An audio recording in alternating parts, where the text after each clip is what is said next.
पनीर चीज stuffed पालक पराठा आज आपण बघणार आहोत. पराठा अधिक मऊ, चविष्ट कसा बनवायचा, तसे स्टफिंग बाहेर न येता योग्य प्रकारे कसा भरायचा, हे शिकण्यासाठी हा व्हिडिओ स्किप न करता शेवटपर्यंत बघा. प्रथम आपण पालकची पानं निवडून स्वच्छ पाण्यामध्ये धुवून निथळत ठेवणार आहे. पाणी गरम करायला ठेवायचं आहे. पाण्याला उकळी आली की त्यामध्ये पालकाची पानं घालायची आहे आणि उकडून घ्यायचं आहे पालक. पालक उकडून झाला की तो लगेच गार पाण्यामध्ये घालायचा आहे, जेणेकरून त्याचे कुकिंग थांबेल.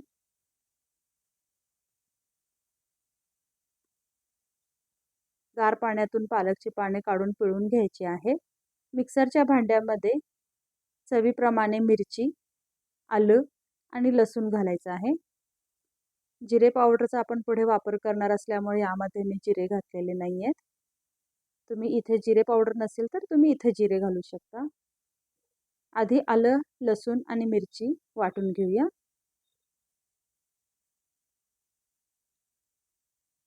त्यामध्येच आता आपण उकडलेला पालक घालून फाईन पेस्ट करून घ्यायची आहे. रंग बघा, हिरवागार तसाच राहिलेला आहे. इथं तुम्ही एखाद दुसरा बर्फाचा तुकडा घातला तरीही चालेल. कणिक भिजवण्यासाठी आपण गव्हाचं पीठ, त्यामध्ये थोडासा ओवा हातावरती मसळून घालायचा आहे. आता यामध्ये धना पावडर, जिरा पावडर, बडीशेप पावडर, हिंग, हळद, चवीप्रमाणे मीठ आणि पालकची पेस्ट घालून आपण सर्व साहित्य मिक्स करून घ्यायचं आहे आणि गरज लागली तर थोडंसं पाणी घालत कणिक मळून घ्यायची आहे. कणिक फार घट्ट नाही, फार सैल नाही, अशी मळून घ्यायची आहे. इथं आपण मसाला करून घेऊया. त्यासाठी पेरी पेरी मसाला, चिली फ्लेक्स आणि ऑरिगॅनो मी एकत्र करून घेतलेला आहे. हा टोटल ऑप्शनल आहे. तुम्हाला ह्यातला कोणताही एखादा पदार्थ हवा असेल तर तो सुद्धा तुम्ही पनीरला फ्लेवर करण्यासाठी वापरू शकता. हा मसाला तयार करून घेतलेला आहे. हवाबंद बरणीमध्ये ठेवला तरीही आपल्याला हा आधेमध्ये कशालाही वापरता येतं. आता पनीर आपण त्याच्यामध्ये स्टफ करणार आहे. यासाठी पालकच्या गोळ्याची आपण थोडीशी पुरी लाटून घेणार आहे. थोडीशी मोठी लाटून घ्यायची आहे, म्हणजे पनीर आणि चीजचं स्टफिंग करणं सोपं जाते. यावरती आता आपण छोट्या किसणीने पनीर किसून घेणार आहे. हे पराठे प्रत्येक पराठा वेगळ्या वेगळ्या स्टफिंगनी बनवायचं आहे. एकत्र एकदा स्टफिंग करून ठेवलं तर ते भरणं तितकंसं सोपं जात नाही. या पद्धतीनं पराठे स्टफ करणं एकदम सोपं जातं. आपल्याला जितकं पनीर हवं आहे तेवढं पनीर किसून घ्यायचं आहे. त्यावरती आपण तयार केलेला मसाला थोडासा स्प्रिंकल करायचा आहे. आवडीप्रमाणे कमी जास्त करू शकता, स्किप पण करू शकता. आता यावरती आपण चीज किसणार आहे. इथं तुम्ही पिझ्झा चीज, मोझरेला चीज वापरलं तरी सुद्धा चालेल. मग काय मुलं एकदम खुशच. या पद्धतीनं आपण पनीर, मसाला, चीज घालून आपण ह्या मोदकाला करतो त्याप्रमाणे पारी करून आपण दुमडून घेणार आहे. आणि एक्स्ट्राचा असा हा वरचा भाग काढून टाकायचा आहे. मला ही पद्धत सोपी वाटते. तुम्हाला स्टफिंग करायला ज्या पद्धतीनं पुरणपोळी करतो, आलू पराठा करतो त्या पद्धतीनं भरलात तरी पण चालेल. हाताने थोडासा प्रेस करून घ्यायचं आहे, म्हणजे आतील सारण सगळीकडे सारखे पसरते. पीठ लावून पराठा छान लाटून घ्यायचा आहे. या पराठ्यातून आपल्याला प्रथिने, जीवनसत्व मुबलक प्रमाणात मिळतात. या एका मध्यम आकाराच्या 70 ते 80 ग्रॅम पराठ्यामध्ये आपल्याला 210 ते 250 कॅलरीज मिळतात. पनीर आणि चीजमधून आपल्याला 8 ते 10 ग्रॅम प्रथिने मिळतात. प्रथिने म्हणजे प्रोटीन. आजकाल मुलांना प्रोटीनची भाषा फार छान समजते. जिमचं जमाना आहे ना, त्यामुळे. मी इथं तूप घालून पराठा भाजून घेतलेला आहे. तुम्ही बटर किंवा लोणी किंवा तेल काहीही घालून पराठा भाजला तरी पण चालतो. तूप आपल्याला सगळ्यात गुड फॅट म्हणून समजलं जातं आहे. त्यामुळे आपलं वजन कंट्रोल होतं आहे. लोणी किंवा तेल लावून भाजलात तरी पण चालते. गव्हाचं पीठ आहे त्यामुळे कार्बोदके मिळतात.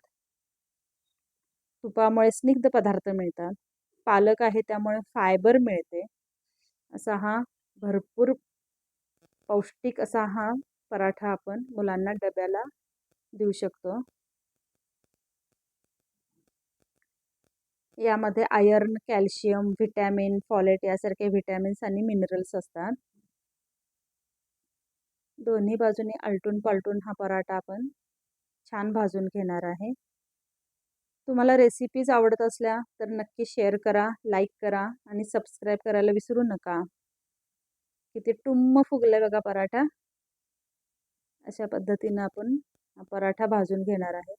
डब्यामधून आरामात मुलांना देऊ शकता. अगदी सॉफ्ट राहतो हा पराठा.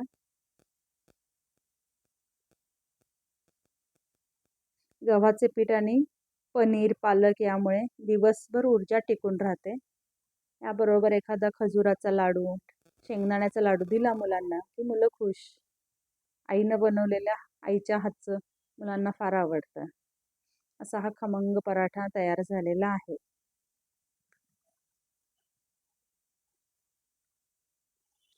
अजून एका पद्धतीनं आपण पराठा लाटून घेऊया. इथं मी पनीर किसून घेतलेलं आहे. आपल्याला जेवढं हवं आहे त्या प्रमाणामध्ये आपण पनीर, चीज किसून घ्यायचं आहे. एकाच पराठ्यातून आपण वेगवेगळ्या फ्लेवरचे पराठे बनवू शकतो.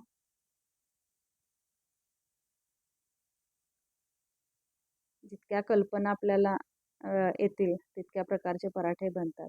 थोडासाच मसाला मी घातलेला आहे आणि याच्यामध्ये आपण शेजवान चटणी घालणार आहे. अतिशय चटपटीत असा हा पराठा होतो. तुमच्या आवडीप्रमाणे शेजवान चटणी घाला. शेजवान चटणी घातल्यामुळे थोडंसं आतला पराठा आपला लाटताना मऊ होऊ शकतो. यासाठी तुम्ही हवा असेल तर एका बाउलमध्ये हे स्टफिंग करून घ्या. प्रत्येक पराठ्याचं वेगळं हां. आणि त्यामध्ये एखादा चमचा सत्तू पीठ किंवा फुटाण्याच्या डाळीचं पीठ घातलं तर हा पराठा लाटायला अतिशय सोपा जातो. अजून काही तुम्हाला आयडिया येत असतील तर हे पनीर आणि चीजला तुम्ही फ्लेवर करून पराठा बनवू शकता. मोझरेला चीज घातलं तरी सुद्धा पराठा मुलांना प्रचंड आवडतो. हे मोदकाप्रमाणे पारी करून वरचा भाग काढला की हा पराठा लाटणं एकदम सोपा जातो. अशा पद्धतीनं हा पराठा तुम्ही मगाशी दाखवला त्याप्रमाणे भाजून घेऊ शकता.